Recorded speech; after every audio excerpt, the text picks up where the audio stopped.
جا رہا ماہ رمضان ہے، جا رہا ماہ رمضان ہے، بند دوزخ کھلا باغ رضوان ہے، قید ہر ایک بڑا جن و شیطان ہے، ہر مہینے سے جس کی الگ شان ہے،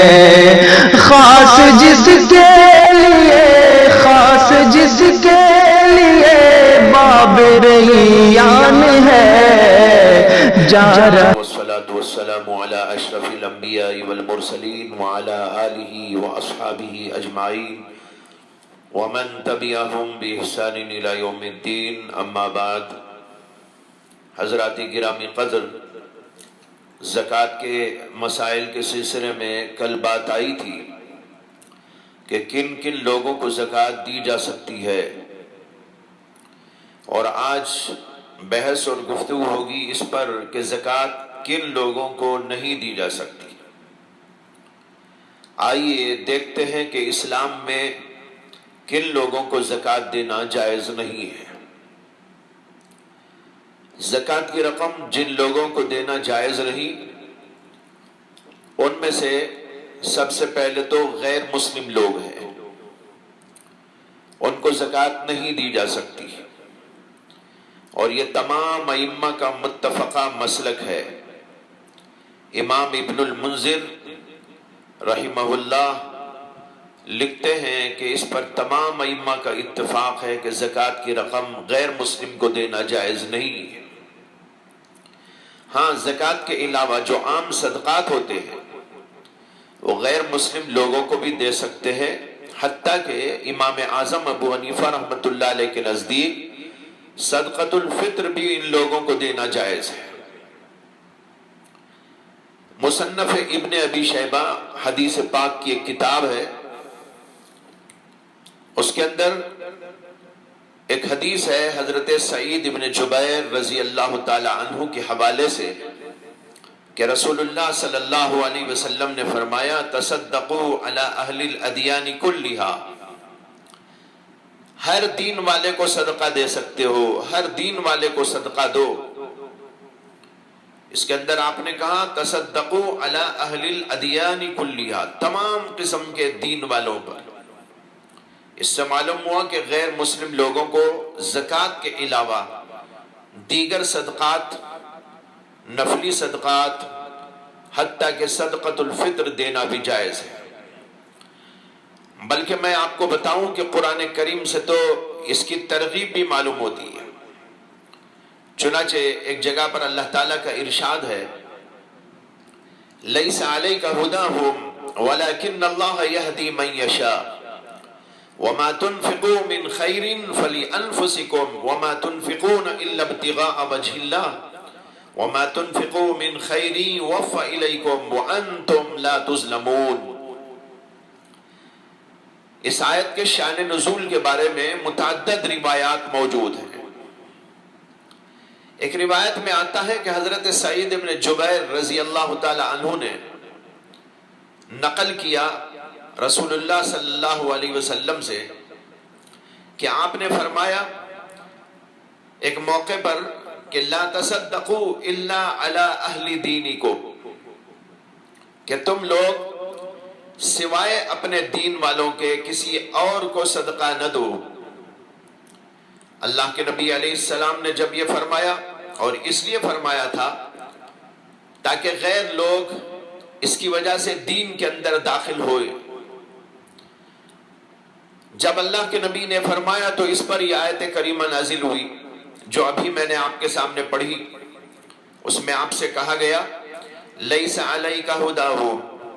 کسی کو ہدایت دینا آپ کے بس کا کام نہیں، ولیکن اللہ یہدی من یشاء، بلکہ اللہ جس کو چاہتا ہے ہدایت دیتے ہیں۔ لہذا غیر مسلم کو صدقہ دو، وما تنفقوا من خیر فلانفسکم، کیونکہ تم جو بھی صدقہ کرتے ہو وہ تم اپنے لیے کرتے ہو، یعنی اس کا ثواب تو تم ہی کو ملتا ہے، وما تنفقون الا ابتغاء وجه اللہ، اور تمہارا مقصد بھی اللہ ہی کی تو رضا ہے، وہ تم کو ہر صورت میں حاصل ہے، خواہ تم مسلمان کو صدقہ دو یا کسی غیر مسلم کو صدقہ دو۔ اور فرمایا وما تنفقوا من خیر یوفى الیکم وانتم لا تظلمون، اور جو بھی تم خرچ کرو گے، صدقہ کرو گے، خواہ مسلمان پر یا کسی غیر مسلم پر، اس کا اجر و ثواب بھرپور طریقے پر تم کو دیا جائے گا، اور تم پر کچھ بھی کمی نہیں کی جائے گی، ظلم نہیں کیا جائے گا۔ دیکھیے اس آیت میں کس قدر ترغیب دی گئی ہے، اور مختلف پہلوؤں سے بتایا گیا ہے کہ غیر مسلم لوگوں پر صدقہ کرنے سے تمہارا اجر ضائع نہیں ہوتا، بلکہ بھرپور طریقے پر تم کو ملتا ہے۔ حضرت محمد ابن الحنفیہ کہتے ہیں کہ جب صحابہ کرام نے مشرکین کو صدقہ دینے میں کراہت سمجھی تو یہ آیت کریمہ نازل ہوئی اور مسلمانوں کو حکم دیا گیا کہ وہ غیر مسلموں کو بھی صدقہ دیا کرے۔ ایک روایت میں یہ ہے کہ جب اللہ کے نبی علیہ السلام نے عمرۃ القضاء کیا تھا تو اس وقت حضرت اسماء بنت ابی بکر رضی اللہ تعالی عنہا بھی عمرے میں آپ کے ساتھ گئی تھی۔ مکۃ المکرمہ میں حضرت اسماء کی والدہ یعنی حضرت ابو بکر صدیق رضی اللہ تعالی عنہ کی ایک بیوی اور حضرت اسماء کی دادی یا نانی ان کے پاس سوال کرتے ہوئے آئی، تو حضرت اسماء نے ان سے کہا کہ میں تمہیں اس وقت تک نہیں دوں گی جب تک کہ اللہ کے نبی علیہ السلام سے اس سلسلے میں مشورہ نہ کر لوں، کیونکہ تم ہمارے دین پر نہیں ہو، اسلام پر نہیں ہو۔ جب انہوں نے اللہ کے نبی علیہ السلام سے مشورہ کیا تو جواب کے اندر یہ آیت نازل ہوئی، اور اس میں آپ کو بتایا گیا کہ غیر مسلموں کو بھی دے سکتے ہیں اور تمہیں بھرپور اجر ملے گا۔ اسی طرح ایک روایت میں یہ ہے کہ مسلمانوں کی پہلے سے کچھ رشتہ داریاں یہودیوں سے چلی آ رہی تھی، اور وہ لوگ اسلام سے پہلے ان کو صدقات دیا کرتے تھے، لیکن جب وہ مسلمان ہو گئے تو یہودیوں کو زکوٰۃ صدقات میں سے دینے میں کراہت سمجھنے لگے، صدقات دینے میں کراہت سمجھنے لگے۔ اس پر یہ آیت کریمہ نازل ہوئی اور ان کو بتایا گیا کہ یہودیوں کو صدقات دینے میں کوئی حرج نہیں ہے۔ حضرات، میں نے بات ذرا تفصیل سے اس لیے عرض کر دی تاکہ کسی کو یہ سن کر کہ غیر مسلم لوگوں کو زکوٰۃ نہیں دے سکتے یہ شبہ اور خلش نہ ہو کہ اسلام میں غیر مسلموں سے امتیازی سلوک کیا جاتا ہے اور اسلام میں ان کا لحاظ نہیں کیا گیا ہے۔ نہیں، بلکہ میں نے تفصیل سے بتایا کہ اسلام نے ان کا پورا لحاظ رکھا ہے اور ان کو صدقات دینے میں نہ صرف یہ کہ اجازت دی بلکہ اس کی ترغیب بھی دی اور اس پر اجر و ثواب کا وعدہ بھی کیا۔ ہاں، زکوٰۃ ایک خاص مد ہے جس کا مقصد بھی خاص مسلم برادری میں موجود فقر و فاقے کو دور کرنا ہے، لہٰذا اس کو تو مسلمانوں کے ساتھ خاص کر دیا، اس میں کوئی حرج کی بات نہیں ہے۔ باقی غیر مسلموں کو دینے کے لیے دوسرے بہت سارے مدات اللہ نے کھول دیے۔ دیکھیے، ماں باپ کو بھی زکوٰۃ نہیں دی جا سکتی، اپنے بچوں کو بھی زکوٰۃ نہیں دی جا سکتی، مگر اس کا مطلب یہ تو نہیں کہ اسلام میں ان کا لحاظ نہیں کیا گیا، بلکہ ایک دوسری وجہ ہے جس کی وجہ سے یہ منع کیا گیا۔ اسی طرح یہاں بھی سمجھ لینا چاہیے۔ الغرض، غیر مسلم لوگوں کو زکوٰۃ کے علاوہ دوسرے عام نفلی صدقات دے سکتے ہیں، اور امام اعظم ابو حنیفہ رحمۃ اللہ علیہ کے نزدیک صدقۃ الفطر بھی ان کو دینا جائز ہے۔ اب آئیے دیکھتے ہیں کہ اور کن لوگوں کو زکوٰۃ نہیں دے سکتے۔ دوسرے اس شخص کو زکوٰۃ نہیں دے سکتے جو مالدار ہو۔ مالدار کون ہوتا ہے؟ شریعت میں مالدار وہ ہے جس کے پاس نصاب کے برابر مال ہو، جس کی تفصیل پہلے عرض کر چکا ہو۔ لہذا مالدار آدمی جس کے پاس نصاب کے بقدر مال موجود ہے اس کو زکوٰۃ دینا جائز نہیں ہے اور اس کو لینا بھی جائز نہیں ہے۔ یہاں ایک بات سمجھ لیں کہ نصاب دو قسم کا ہوتا ہے۔ ایک کو کہتے ہیں نصاب نامی، جس کا مطلب پہلے بیان کر چکا ہوں کہ وہ مال جس کے اندر بڑھنے کی صلاحیت موجود ہے اس کو مال نامی کہتے ہیں۔ یہ 5 قسم کی چیزیں ہوتی ہیں، پہلے بھی عرض کر چکا ہوں، دوبارہ اس لیے عرض کرتا ہوں تاکہ لوگوں کے ذہنوں کے اندر اچھی طرح بیٹھ جائے۔ یہ 5 قسم کی چیزیں جس کے پاس موجود ہو کہا جائے گا کہ اس کے پاس نصاب نامی ہے۔ سونا چاندی نمبر 1، روپیہ پیسہ یہ نمبر 2، نمبر 3 مال تجارت، نمبر 4 جانور مویشی یعنی اونٹ، بکری، گائے اور بعض کے نزدیک گھوڑا بھی، اور نمبر 5 زمین کی پیداوار۔ یہ ہے مال نامی یا نصاب نامی۔ لہذا جو بھی شخص اس نصاب کا مالک ہو جس کی مقدار پہلے عرض کی جا چکی ہے اس کو زکوٰۃ دینا حرام ہے، اور اگر اس کو دی جائے تو ادا نہیں ہوتی، کیونکہ خود اس پر زکوٰۃ دینا فرض ہے تو وہ دوسروں کی زکوٰۃ کیسے لے سکتا ہے۔ دوسرا نصاب ہے نصاب غیر نامی۔ یہ وہ مال ہے جو بڑھنے کی صلاحیت نہیں رکھتا، یعنی اس سے مال میں بڑھوتری نہیں ہوتی۔ مال نامی کے علاوہ جو بھی مال آدمی کے پاس ہے وہ مال غیر نامی کہلاتا ہے، جیسے مکان ہے، دکان ہے، سواری ہے، پہننے کے کپڑے ہیں، گھر کی چیزیں ہیں، صوفہ ہے، فرنیچر ہے اور مختلف گھریلو اشیاء ہیں۔ یہ سب چیزیں جس کے پاس موجود ہو کہا جائے گا کہ اس کے پاس مال غیر نامی ہے۔ اس کے بارے میں ایک بات سمجھ لیں کہ اگر کوئی شخص مال غیر نامی کا مالک ہو تو اب یہ دیکھنا ہے کہ وہ مال اگر اس کی حاجت اصلیہ سے زائد ہو اور وہ چاندی کے نصاب کو پہنچ جائے، یعنی 612 گرام 360 ملی گرام کو پہنچ جائے تو اس کو بھی زکوٰۃ دینا جائز نہیں۔ اگرچہ اس کے اوپر زکوٰۃ دینا واجب نہیں ہے، وہ خود تو زکوٰۃ نہیں دے گا، لیکن اس کو زکوٰۃ لینا جائز نہیں، اور اس کو زکوٰۃ ہم دیں تو یہ دینا جائز نہیں۔ اور اگر یہ مال نامی حاجت اصلیہ سے زیادہ نہیں ہے تو ایسے شخص کو زکوٰۃ دینے کی اجازت ہے۔ ایک حدیث میں ہے کہ رسول اللہ صلی اللہ علیہ وسلم نے فرمایا لا تحل الصدقۃ لغنی ولا لذی مرۃ سبی، یعنی زکوٰۃ جائز نہیں ہے کسی مالدار کے لیے اور اس کے لیے جو طاقت مند اور صحت مند ہو۔ لہذا جو شخص نصاب نامی یا نصاب غیر نامی کا مالک ہو اس کے لیے زکوٰۃ دینا جائز نہیں، نہ اس کو زکوٰۃ لینا جائز،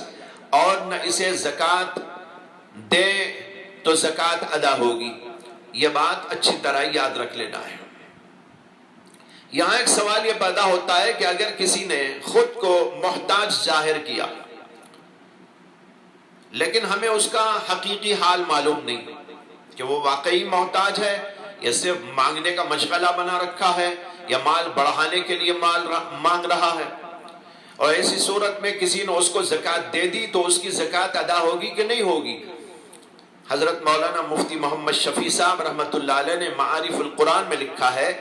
کہ احادیث اور فقہا کے کلام سے معلوم ہوتا ہے کہ اس کی تحقیق کی ضرورت نہیں، جب ظاہر حال اس کی ضرورت مندی کو ظاہر کر رہا ہے تو ایسے شخص کو زکوٰۃ دینے سے زکوٰۃ ادا ہو جائے گی۔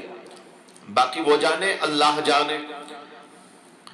لیکن ہماری زکوٰۃ ایسے شخص کو دے دینے سے ادا ہو جائے گی۔ اب سنیے کہ جن لوگوں کو زکوٰۃ نہیں دی جا سکتی ان میں ایک وہ بھی ہے جو رسول اللہ صلی اللہ علیہ وسلم کے خاندان کے لوگ ہیں، جن کو سادات کہا جاتا ہے، ان کو بھی زکوٰۃ دینا جائز نہیں ہے۔ اس سلسلے میں متعدد احادیث موجود ہیں۔ حضرت ابو رافع رضی اللہ تعالی عنہ روایت کرتے ہیں کہ رسول اکرم صلی اللہ علیہ وسلم نے فرمایا ان الصدقۃ حرام علی محمد وعلی آل محمد وان مولی القوم منہ، زکوٰۃ حرام ہے محمد صلی اللہ علیہ وسلم پر، زکوٰۃ حرام ہے محمد صلی اللہ علیہ وسلم کی اولاد پر،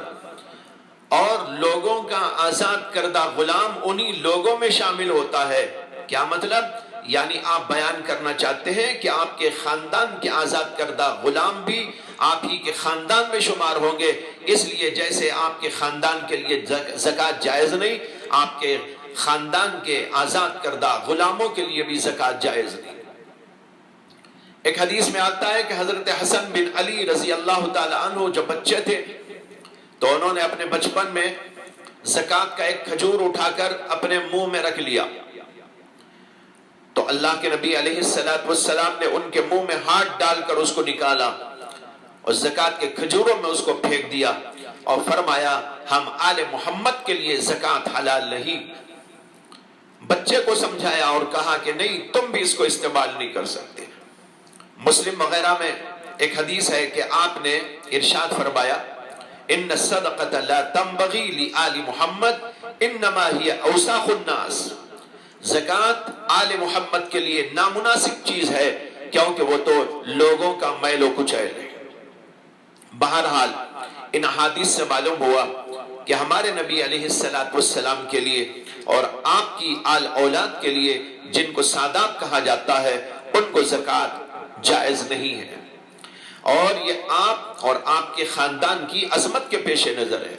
اسی لیے ایک حدیث میں آپ نے فرمایا جیسے کہ اوپر میں نے عرض کیا انما ہی اوساخ الناس، کہ زکوٰۃ لوگوں کا میل کچیل ہے جو آل محمد کے لیے نامناسب چیز ہے، لہٰذا یہ آپ کے خاندان کے لیے مناسب نہیں تھا، اور زکوٰۃ کے بجائے آپ کے خاندان کے لیے مال غنیمت کا ایک حصہ مقرر کر دیا گیا تھا تاکہ سادات کے غریب لوگوں کی مدد کا ایک نظام رہے، اور وہ ان حضرات کو دیا جاتا تھا۔ یہاں پر یہ جان لیجئے کہ ہمارے نبی علیہ السلام کی تو کوئی نرینہ اولاد باقی نہیں رہی، اس لیے آپ کی اولاد سے مراد اب حضرت حسن اور حضرت حسین اور ان کی اولاد مراد ہے، انہی کو آل رسول کہا جاتا ہے۔ ان کے علاوہ سادات جن کو زکوٰۃ دینا حرام ہے ان میں اور لوگ بھی شامل ہیں، ان سے مراد ایک تو ہوتے ہیں حضرت عباس ابن عبد المطلب کی اولاد، اور دوسرے حضرت حارث ابن عبد المطلب کی اولاد، یہ دونوں تو رسول اللہ صلی اللہ علیہ وسلم کے چچا ہیں، عباس اور حارث، اور تیسرے حضرت علی رضی اللہ تعالی عنہ کی اولاد، اور چوتھے حضرت جعفر ابن ابی طالب کی اولاد، اور پانچویں حضرت عقیل ابن ابی طالب کی اولاد۔ یہ تینوں حضرت ابو طالب کے بیٹے ہیں، حضور اقدس صلی اللہ علیہ وسلم کے چچا ابو طالب ان کے بیٹے ہیں۔ ان سب کو بھی زکوٰۃ دینا حرام ہے، لیکن اب لوگوں میں ان میں سے آج کل عام طور پر حضرت حسن و حسین کی اولاد ہی کو لوگ جانتے ہیں اور انہی کے لیے زکوٰۃ کو حرام سمجھتے ہیں، حالانکہ ان کے علاوہ بھی آج حضرت علی کی دوسری اولاد موجود ہیں اور حضرت عباس کی بھی بے شمار اولاد موجود ہیں، اور ان سب کے لیے بھی مسئلہ وہی ہے، لیکن اب ان کی پہچان باقی نہیں رہی، اس وجہ سے لوگوں کے اندر اس کا کوئی چرچا نہیں۔ بہرحال یہ ہے وہ سادات خاندان جن کو زکوٰۃ دینے سے منع کیا گیا ہے۔ اب یہاں دو باتیں سمجھنا ہے، ایک تو یہ کہ بہت سارے سادات کہلانے والے لوگ حقیقی طور پر سید نہیں ہوتے، سید خاندان سے ان کا واقعی کوئی تعلق نہیں ہوتا، بلکہ وہ یوں ہی نام کے سادات ہوتے ہیں، اور بعض ایسے ہوتے ہیں کہ وہ سادات کہلاتے ہیں لیکن ان کے پاس ان کا کوئی نسب نامہ موجود نہیں ہوتا۔ ان کے بارے میں سوال یہ پیدا ہوتا ہے کہ ان کو زکوٰۃ دینے کا کیا حکم ہے۔ اس کے بارے میں حضرت مفتی سعید احمد صاحب پالن پوری دامت برکاتہم استاذ دارالعلوم دیوبند نے فرمایا کہ ان کو زکوٰۃ دے سکتے ہیں کیونکہ یہ لوگ حقیقی سید نہیں ہیں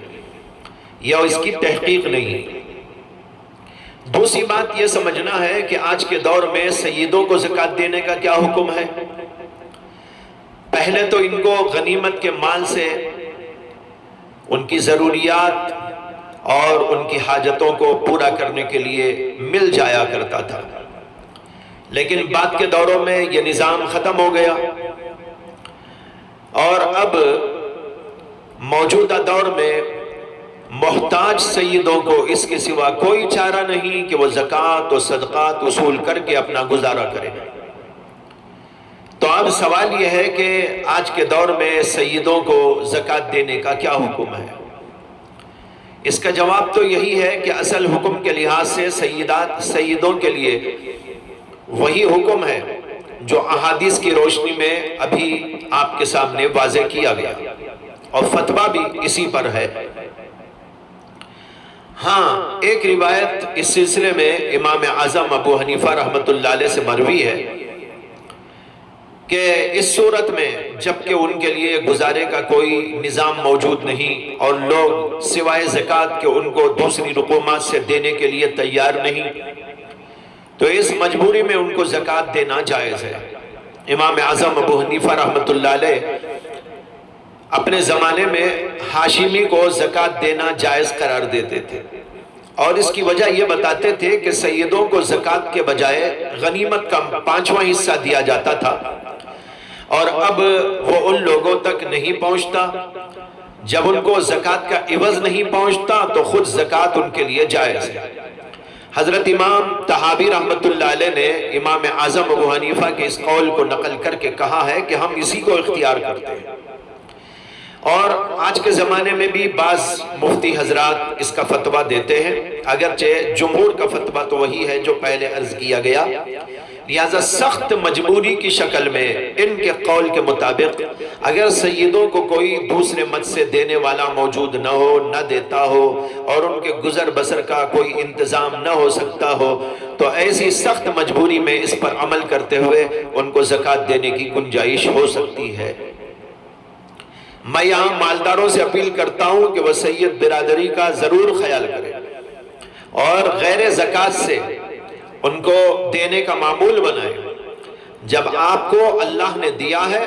تو کیا آپ اللہ کے نبی علیہ السلام کے خاندان کی اس قدر رعایت نہیں کر سکتے کہ عام عطیہ جات اور ہدیہ جات سے سیدوں کی خدمت کریں اور اس کو اپنے لیے باعث فخر سمجھیں؟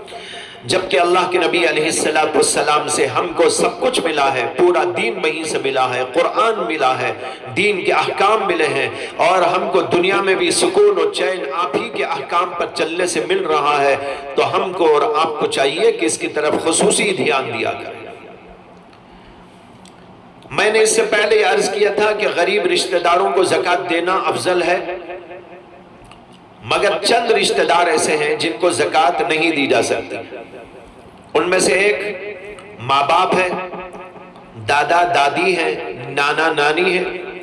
اگرچہ کہ اوپر تک چلے جائیں،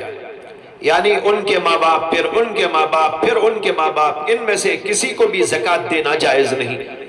یہ تمام ائمہ اور علماء کا متفق علیہ مسئلہ ہے۔ دوسرے اپنی اولاد کو نہیں دے سکتے اور اولاد کی اولاد کو نہیں دے سکتے، بیٹوں کو، بیٹیوں کو، ان کے بچوں کو، یعنی پوتوں کو، پوتیوں کو، نواسوں کو، نواسیوں کو، پھر ان کی اولاد، ان میں سے کسی کے لیے بھی زکوٰۃ جائز نہیں۔ یہ بھی اجماعی مسئلہ ہے،